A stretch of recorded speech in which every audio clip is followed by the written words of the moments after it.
जय हिंद। आप सभी का युवराज क्लासेस में हार्दिक अभिनंदन है। आज के इस भाग में हम लोग जो है ऑर्गेनिज्म का जो क्लासिफिकेशन कर रहे हैं उसका जो है अगला भाग है, अर्थात यह 5वां किंगडम क्लासिफिकेशन होगा, यानी 5 किंगडम क्लासिफिकेशन ऑफ ऑर्गेनिज्म का होगा। इसके अंतर्गत हम लोग देखेंगे कि इस 5 किंगडम क्लासिफिकेशन को किसने प्रपोज किया था और इनके अकॉर्डिंग कौन कौन से 5 किंगडम क्लासिफिकेशन है। इसके पहले हम लोग जो है देख चुके थे 4 kingdom classification of system, 3 kingdom classification of system, 2 kingdom classification of system. आज के इस भाग में हम लोग 5 किंगडम क्लासिफिकेशन ऑफ सिस्टम देखेंगे। तो बिना देर करते हुए शुरू करते हैं। पहली बात को 5 किंगडम क्लासिफिकेशन ऑफ सिस्टम का जो मॉडल रिप्रेजेंट किया वो साइंटिस्ट R.H. हुट्टेकर ने 5 किंगडम क्लासिफिकेशन का कॉन्सेप्ट जो है सबके सामने रखा और इन्होंने 1969 में रखा। 1969 में ये 5 किंगडम क्लासिफिकेशन जो है प्रस्तुत किए। ठीक है, इनके अकॉर्डिंग जितने भी ऑर्गेनिज्म हैं, लिविंग ऑर्गेनिज्म हैं, उन सभी लिविंग ऑर्गेनिज्म को 5 किंगडम में रखा। वो 5 किंगडम कौन है? किंगडम मोनेरा है, किंगडम प्रोटिस्टा है, किंगडम फंगी है, किंगडम प्लांटी है और किंगडम एनिमेलिया है। ये 5 किंगडम क्लासिफिकेशन इन्होंने जो दिया था उस 5 किंगडम क्लासिफिकेशन की कुछ क्राइटेरिया थे। उस क्राइटेरिया को ध्यान में रखते हुए इन्होंने सभी ऑर्गेनिज्म को 5 किंगडम में रखा। वो क्राइटेरिया कौन कौन से हैं हम लोग देखते हैं और इसी क्राइटेरिया को बेस मानकर इन्होंने सभी ऑर्गेनिज्म को जो है 5 किंगडम में रखा। क्राइटेरिया का जो देखा जाए मॉड्यूल तो ये क्या है? पहला क्राइटेरिया इन्होंने जो है ऑर्गेनिज्म के कॉम्प्लेक्सिटी ऑफ सेल स्ट्रक्चर पर फोकस किया, यानी ऑर्गेनिज्म के अंदर जो सेल स्ट्रक्चर है वह कैसा है उसको बेस माना और इसके आधार पर उन्होंने देखा कि कुछ ऑर्गेनिज्म जो है प्रोकैरियोटिक होते हैं और कुछ की होते हैं यूकैरियोटिक होते हैं। तो ये पहला बेस माना। दूसरा क्राइटेरिया इन्होंने फॉलो किया कि बॉडी ऑर्गेनाइजेशन कैसा है, यानी उनकी जो बॉडी है वह कैसी है, अर्थात यूनिसेलुलर है या फिर मल्टीसेलुलर है, यानी एक कोशिकी से बने हैं या फिर बहुकोशिकी से बने हैं। ये सेकंड जो है क्राइटेरिया इनका था किंगडम क्लासिफिकेशन का। ठीक है, तीसरा जो है क्राइटेरिया इन्होंने मोड ऑफ न्यूट्रिशन को रखा कि जितने भी ऑर्गेनिज्म हैं उनकी मोड ऑफ न्यूट्रिशन यानी पोषण की विधियां क्या है, किस तरह के न्यूट्रिशन करते हैं। तो इन्होंने देखा कि कुछ ऑर्गेनिज्म जो है ऑटोट्रॉपिक होते हैं और कुछ ऑर्गेनिज्म जो होते हैं हेटरोट्रॉपिक होते हैं। ये क्राइटेरिया देखा। इनका नेक्स्ट क्राइटेरिया था कि ऑर्गेनिज्म की लाइफ स्टाइल, यानी ऑर्गेनिज्म का लाइफ स्टाइल कैसा है। तो इन्होंने देखा बहुत सारे ऑर्गेनिज्म होते हैं, उनमें से प्रोड्यूसर कुछ हैं, कुछ कंज्यूमर्स हैं और कुछ जो है डिकम्पोजर्स हैं। ठीक है ना। और नेक्स्ट क्राइटेरिया इन्होंने फाइलोजेनेटिक रिलेशनशिप को बेस माना। तो इसके अकॉर्डिंग इन्होंने देखा कि जो ऑर्गेनिज्म है उनका रिवोल्यूशन हिस्ट्री कैसा है, उनका इवोल्यूशन हिस्ट्री कैसा है। इवोल्यूशन मतलब कि उनकी जो उत्पत्ति ओरिजिन का बेस क्या है, ओरिजिन का रीजन क्या है और किस बेस पर उनकी ओरिजिन यानी ओरिजिन हो गया है, इवोल्यूशनरी हुआ है, उत्पत्ति हुआ है।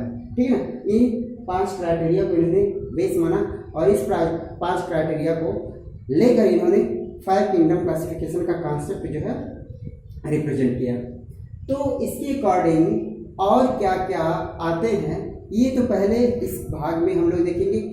5 किंगडम क्लासिफिकेशन का 2 भाग बनेगा क्योंकि एक ही भाग में पूरा का पूरा हम लोग नहीं करेंगे, बड़ा हो जाएगा वीडियो। इस वजह से शॉर्ट वीडियो में छोटे में ही कम मिनट का ही रहेगा, लगभग 10 से 12 मिनट का ही रहेगा। इसी वजह से इस भाग में हम सिर्फ कुछ चीज़ें इंपॉर्टेंट चीज़ें देखेंगे, बाकी जो है डिटेल में हम लोग सेकंड जो छूटे रहेंगे उसके बारे में देखेंगे। ये तो क्राइटेरिया था। अब क्राइटेरिया के अकॉर्डिंग इन्होंने अलग अलग किंगडम में अलग अलग एनिमल्स को रखा। वो एनिमल्स कौन कौन हैं उसके बारे में हम लोग जानेंगे। देखिए, किंगडम मोनिरा के अकॉर्डिंग वो ऑर्गेनिज्म रखे जो कि प्रोकैरियोटिक थे, जो कि प्रोकैरियोटिक थे।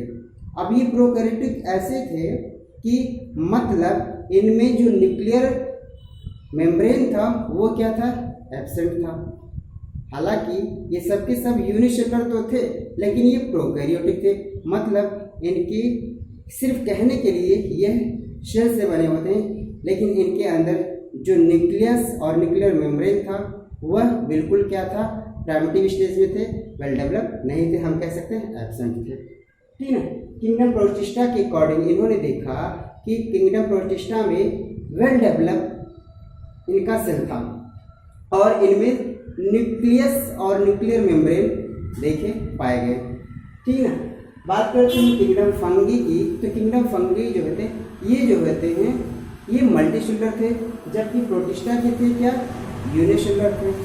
प्रोटिस्टा के क्या थे, यूनिसेलुलर थे। ऐसे ही किंगडम प्लांटी की बात करते हैं तो किंगडम प्लांटी में जो है ये मल्टीसेलुलर थे और ये जो है सभी के सभी प्लांटी किंगडम के अकॉर्डिंग ये ऑटोट्रॉप्स थे। अब ये ऑटोट्रॉप्स में दो कैटेगरी इन्होंने रखा, वो दो कैटेगरी क्या था हम लोग आगे चर्चा करेंगे। और किंगडम एनिमलिया की बात करते हैं तो ये सब के सब मोड ऑफ न्यूट्रिशन इनका हेटेरोट्रॉपिक था। ठीक है ना।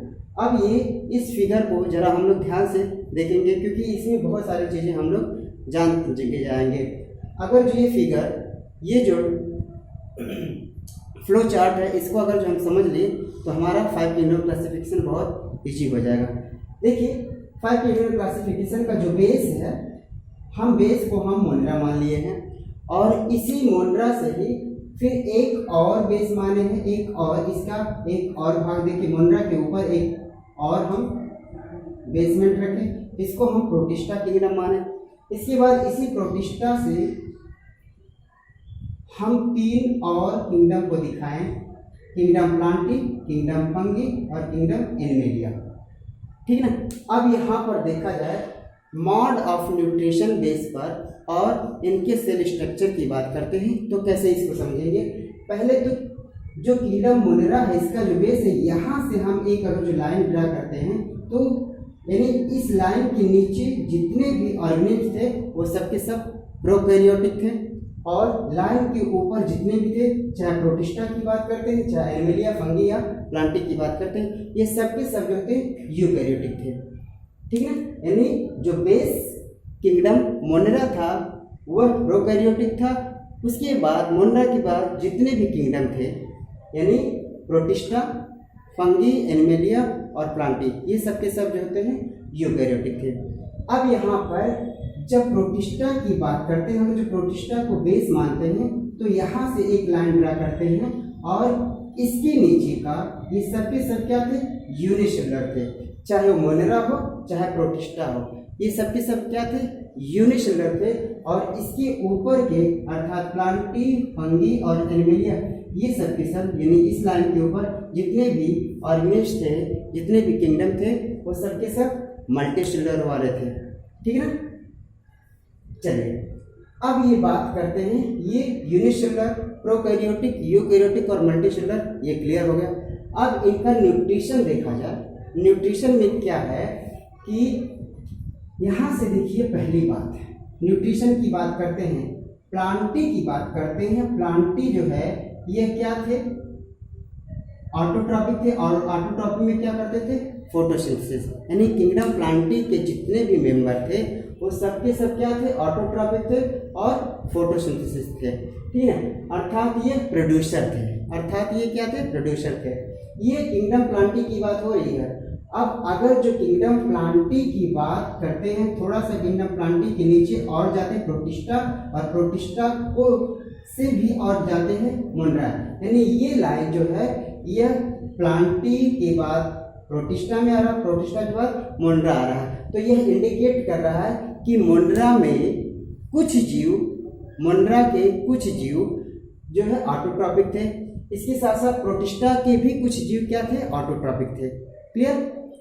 और आगे यहाँ पर ये देखा गया है कि मोनिरा के जो जीव ऑटोट्रॉपिक थे उसमें से कुछ फोटोसिंथेसिस कर रहे थे और कुछ जो होता है वो ऑटोट्रॉपिक किस टाइप के थे, जो कीमोसिंथेसिस करते थे, अर्थात जो है इनऑर्गेनिक मटेरियल से वो अपना भोजन क्या करते थे, पूरा करते थे। ये ऑटोट्रॉपिक थे, लेकिन ऑटोट्रॉपिक में कीमोसिंथेसिस थे, यानी ये केमिकल सब्सटेंसेस से अपने भोजन का जो है निर्माण करते थे। और इसके साथ साथ कुछ जो थे वो फोटोसिंथेसिस यानी फोटो से, लाइट से जो है अपना जो है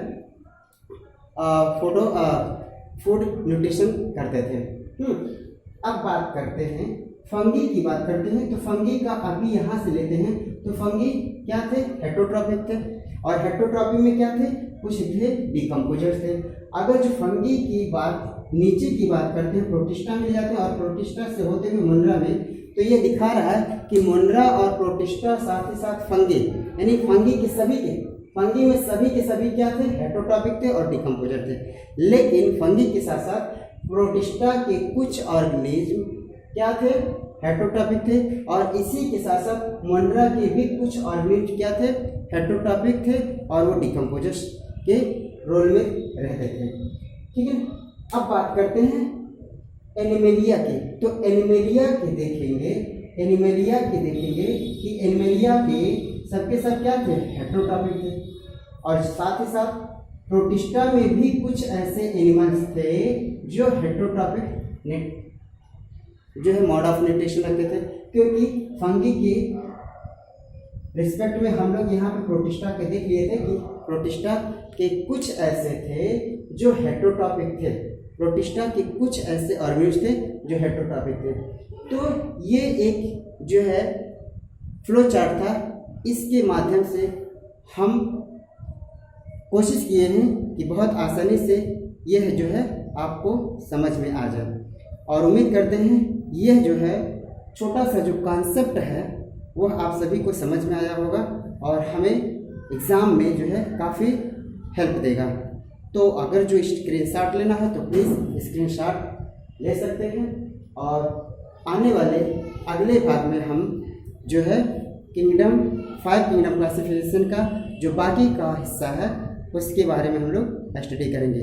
तब तक के लिए जय हिंद, जय भारत।